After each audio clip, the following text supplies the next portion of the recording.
Поминавме низ пеколот наречен ковид и успеавме да се избориме со него благодарение на клиниката Жан Митрев. Стои на почетокот од писмото кое пациенти го упатија до јавноста.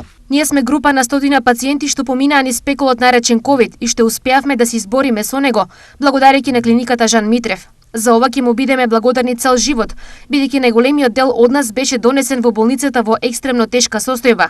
Јасна ни е болката за секој изгубен живот.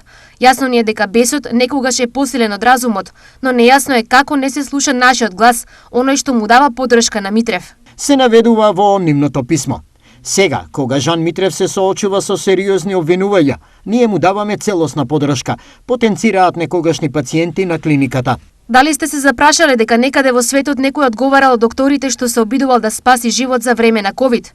Ќе кажеме ние, зашто знаеме дека нема. Нашата поддршка ќе ја даваме на секој рочиште на доктор Митрев, бидејќи самите знаеме низ каква голгота поминавме и што денеска сме живи. Стои во писмото.